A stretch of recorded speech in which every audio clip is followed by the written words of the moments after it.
El agua es fuente de vida, pero también de conflicto. España vuelve a hablar de embalses vacíos, de cortes de suministro, de parques que no se riegan y de piscinas vacías. La sequía no es novedad. Todo el sur de Europa lleva décadas de falta de lluvias, pero ahora vuelve a los titulares con un nuevo matiz fundamental: el cambio climático.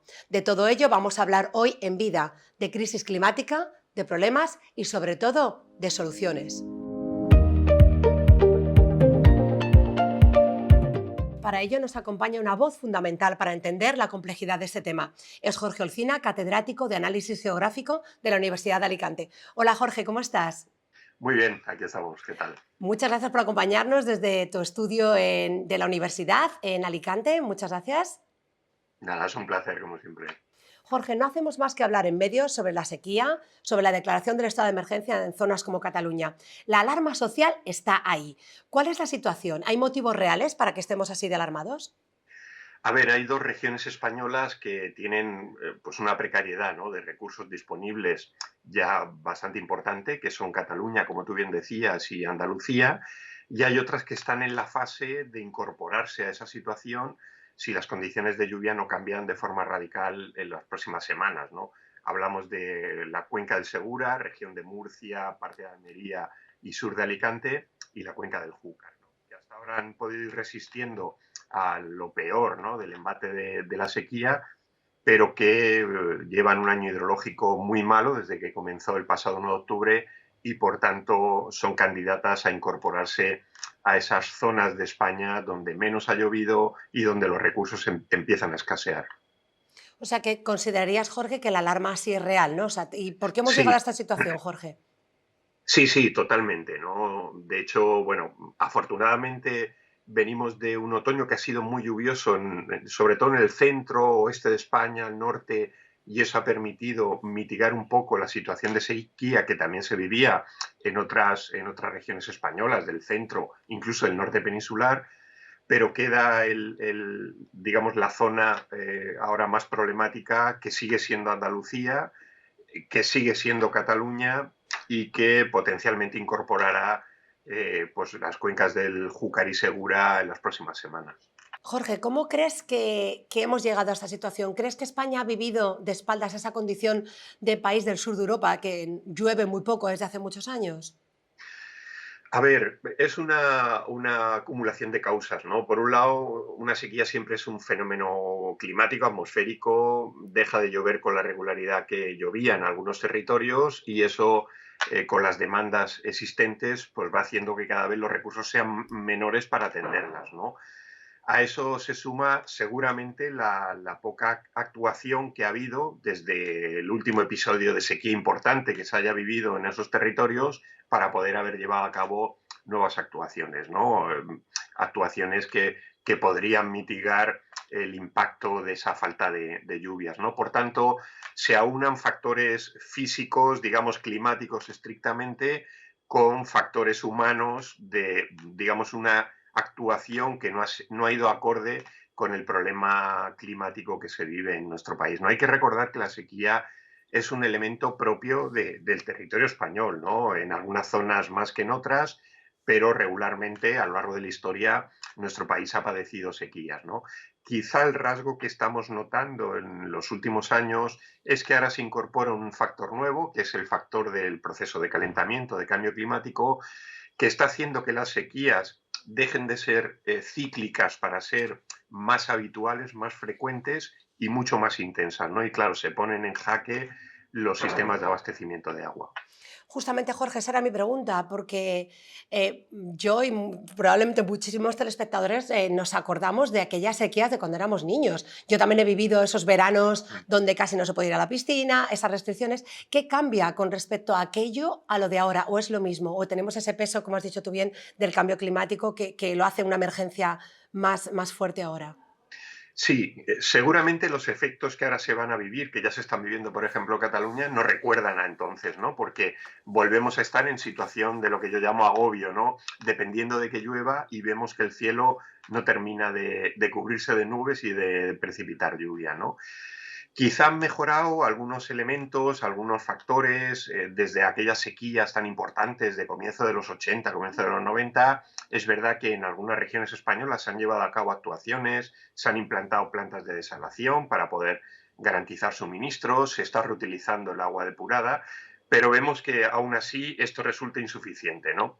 Ese factor nuevo que decíamos del cambio climático, bueno, pues hace que las secuencias de sequía, como digo, cada vez sean más frecuentes, en menor espacio de tiempo se presentan nuevos eventos de poca lluvia y son muy intensas, ¿no? Puedes estar 2, 3, 4, 5 meses sin apenas una gota de agua, claro. Eso no hay mecanismo de gestión del agua que pueda soportarlo, ¿no? Especialmente en los entornos agrarios y en las ciudades, ¿no? Porque son las que notan en última instancia el efecto de la falta de agua. Jorge, para que entendamos bien un poco los que no somos expertos en esta materia, como lo eres tú, ¿qué le está pasando a nuestro planeta para que estas sequías sean cada vez más fuertes? Pues mira, estamos incidiendo en lo que llamamos el proceso de cambio climático, alterando el funcionamiento del balance de energía que mueve nuestro clima terrestre. Estamos inyectando una serie de gases que vemos que alteran ese balance y el problema es que no conseguimos frenar, mitigar esas emisiones, con lo cual el proceso, digamos, manifiesta una tendencia preocupante de incremento, ¿no? No solo por lo que ha habido ya, sino por lo que puede venir en los próximos años, ¿no? Y en nuestras latitudes que llamamos ibéricas, el problema es que la presencia de lo que hemos entendido siempre como el anticiclón de las Azores cada vez ocupa más días al año, ¿no? Es decir, hay más número de días secos, días en los que no llueve lo que debería llover, por tanto, menos probabilidad de que llueva lo que normalmente, habitualmente hemos estado acostumbrados, mientras que las demandas de agua o han sido o siguen siendo las mismas que antes o en varios casos, en muchos casos han incrementado, ¿no? Ha aumentado la demanda turística, ha aumentado la demanda agraria con menos cantidad de precipitaciones que se reciben, ¿no? Bueno, eso pone en jaque, como decíamos, los sistemas de abastecimiento. Por eso la planificación del agua en nuestro país, aunque se han empezado a introducir algunos elementos de estos, claramente tiene que contar con el cambio climático. Ya no podemos hacer una planificación como lo hacíamos en los años 80, 90, principio de este siglo, ¿no? Donde este proceso de calentamiento todavía estaba en ciernes, no era tan evidente. Ahora sí, ahora ya estamos notando que el efecto está aquí y que va a ir a más. Lamentablemente no conseguimos frenar este proceso. Has comentado el sector agrario, creo que es uno de los caballos de batalla, ¿no? Cuando se habla de escasez, pues hacer que este gremio se ajuste, ¿no? A unas restricciones. Ya hemos visto en las últimas semanas que encima hay mucho descontento en este sector. ¿Cómo crees que se van a tomar estas medidas restrictivas en este sector en concreto? A ver, siempre que hablamos de restricciones de agua se genera malestar, ¿no? Porque dejas de poder utilizar el agua que habitualmente estás acostumbrado a usar, ¿no? Tanto en el campo como en la ciudad, ¿no? De hecho, el tener que aplicar restricciones significa pues un pequeño fracaso, ¿no? En la planificación del agua, ¿no? No se ha tenido en cuenta que hay coyunturas climáticas complejas como esta que estamos viviendo y tendríamos que haberlo tenido en cuenta para que no nos faltara el agua, ¿no? Haber buscado fuentes alternativas. Cuando eso no se ha hecho con el tiempo, ahora vienen las restricciones, ¿no? El campo ya lo ha estado notando en muchas regiones españolas ya desde hace 2 años en los secanos, ¿no? Que están viendo cómo si no llueve, allí no hay posibilidad de riego y por tanto las cosechas no tienen la productividad habitual, ¿no? Pero ahora ha llegado al regadío, ¿no? Y el regadío necesita agua para producir alimentos, ¿no? Y ve que no le llega ese agua porque no hay cantidad suficiente, ¿no? Ahí las pérdidas económicas se disparan, ¿no? Hay que contar también que en esta coyuntura nuestro país nunca, en alguna de sus regiones, nunca ha sido muy beneficiado en recursos hídricos, ¿no? Y sin embargo hemos visto cómo ha aumentado la superficie de regadío, ¿no? Increíblemente, bueno, pues se han puesto en marcha nuevas superficies regadas que lo que hacen es someter a más presión los recursos hídricos disponibles, ¿no? Esto es lo que quizás se podría haber contenido algo más. El campo tiene que instalar también contadores a pie de parcela porque realmente no sabemos la cantidad real de agua que consume el campo, así como en la ciudad tenemos un contador en nuestra casa que nos dice lo que vamos gastando cada mes. en el campo no. Y claro, estamos trabajando con estimaciones en función de lo que los cultivos demandan y demás, pero necesitaríamos saber la cantidad real de agua para poder ajustar, digamos, en un sentido pleno nuestra planificación del agua, ¿no? Y las dotaciones necesarias. Bueno, todo eso es un camino que vamos a tener que hacer los próximos años. Deberíamos haberlo hecho ya, ¿no? Porque ya teníamos la experiencia de sequías, de problemas, de pérdidas económicas en el campo. Bueno, no se ha hecho, hay que hacerlo ahora y el tiempo va corriendo y la coyuntura climática cada vez es más compleja, ya no es la que teníamos hace 20, 30 años donde seguía lloviendo con la normalidad que estábamos acostumbrados. Ahora el tablero de juego ha cambiado y es más perentorio que nunca ponerse a trabajar en lo que llamamos la adaptación del campo al cambio climático. Ujú. ¿Podrías contarnos, Jorge, alguna adaptación concreta que tú propongas para que este Pues sector mira, se ajuste a nuestra realidad de ahora? en España es una pena que todo el agua que consumimos en las ciudades, que es una cantidad importante, por término medio al año 4.000 hectómetros cúbicos que consumimos en las ciudades, esas aguas se depuran porque hay una directiva europea que obliga a depurarlas, ¿no? Bueno, pues de esos 4.000 hectómetros solamente se reutilizan para diferentes usos, entre ellos el campo, 400, es decir, apenas un 10%, ¿no? Ahí hay un colchón de agua muy importante que en estas coyunturas de falta de lluvias pueden aminorar, digamos, el agobio que decíamos antes ante la falta de recursos, ¿no?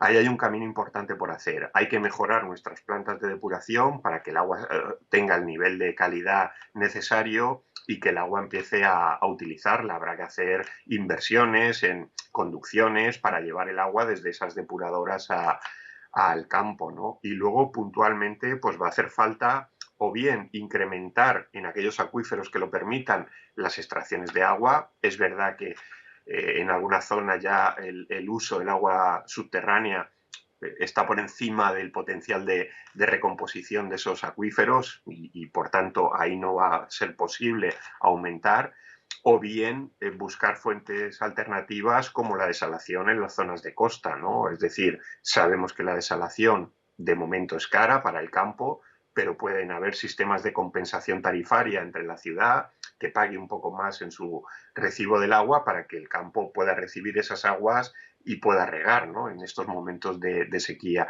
Lo importante es que nuestra planificación del agua deje de ser tan dependiente de la lluvia, ¿no? Aunque puede ser chocante decir esto en una coyuntura, ¿no?, de planificación de agua, siempre hemos dependido de la lluvia, por supuesto, lo vamos a seguir haciendo, pero estamos viendo cómo esas lluvias cada vez son más irregulares y en algunas regiones de España menos abundantes, ¿no?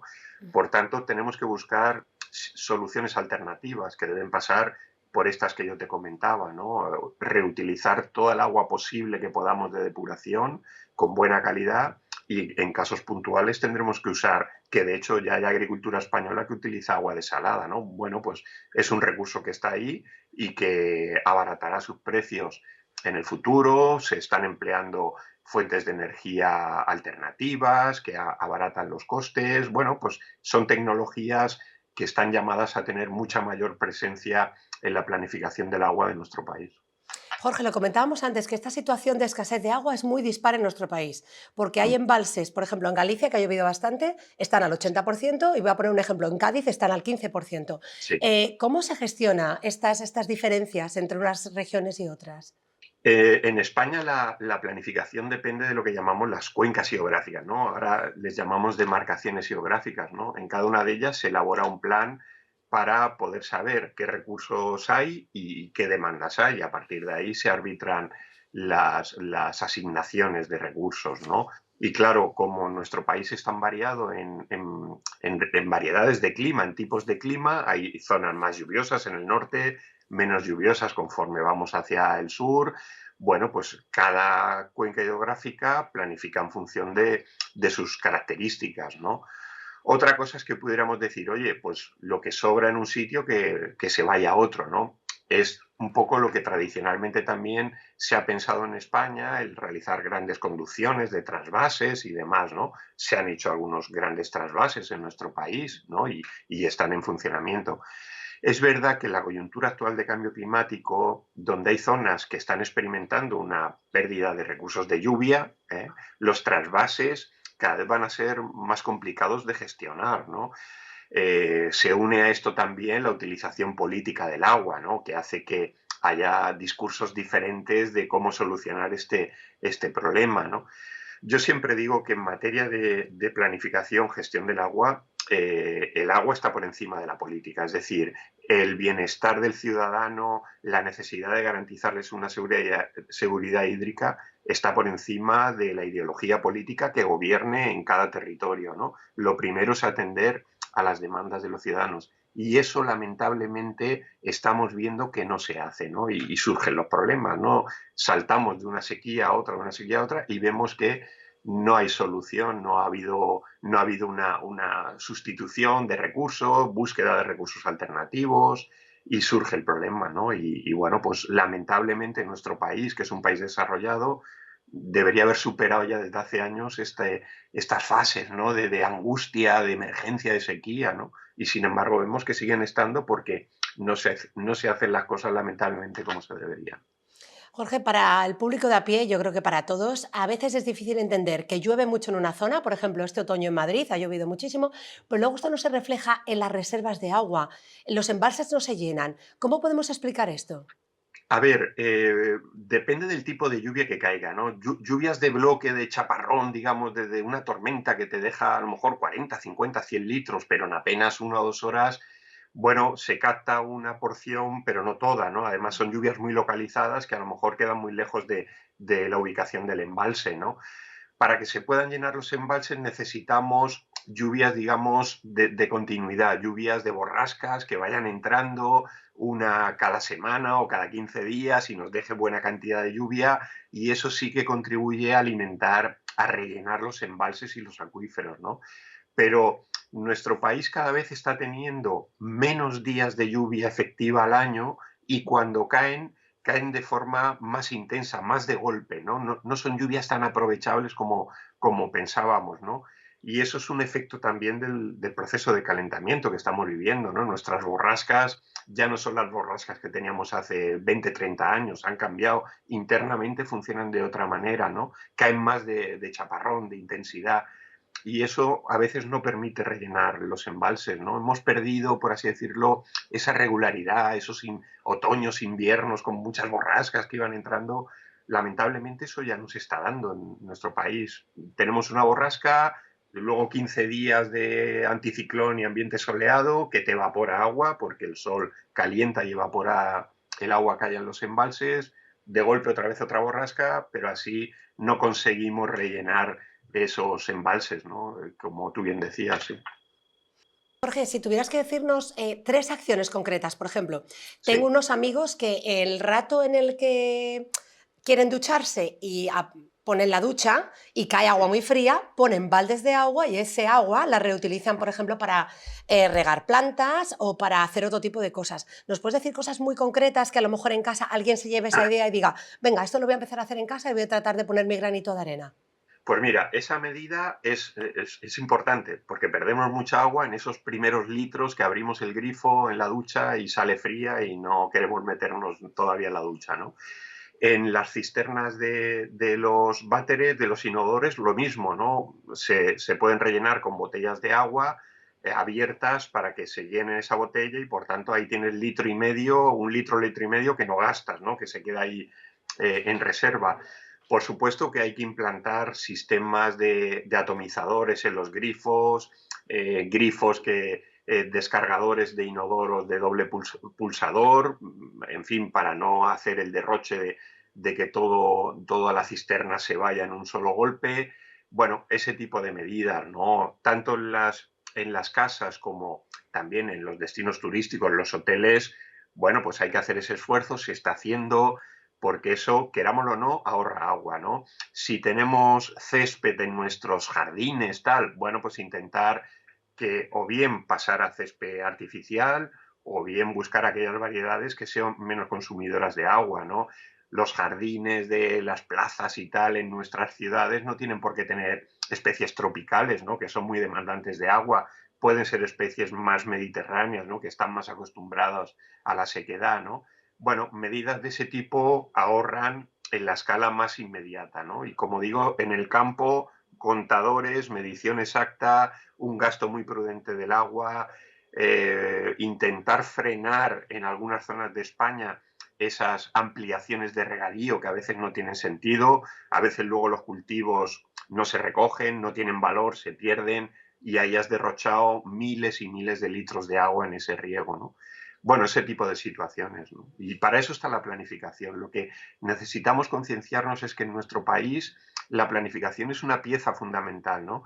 Estamos muy acostumbrados a hacer las cosas porque ya me viene el problema y entonces la emergencia me lleva a aplicar pues medidas del día a día, ¿no? No, pues, se pueden planificar las cosas y yo creo que en el contexto de cambio climático lo vamos a tener que hacer con mucha antelación, ¿no? Porque las cosas climáticamente no van a ir a mejor, como estamos viendo. Necesitamos estar bien preparados para lo que nos viene, ¿no? Y esos son años de trabajo, ¿eh? No podemos perder más el tiempo.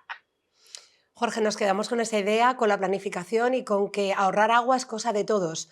Así que muchísimas gracias por toda la información y por arrojarnos luz en este tema tan vital y tan importante para todos.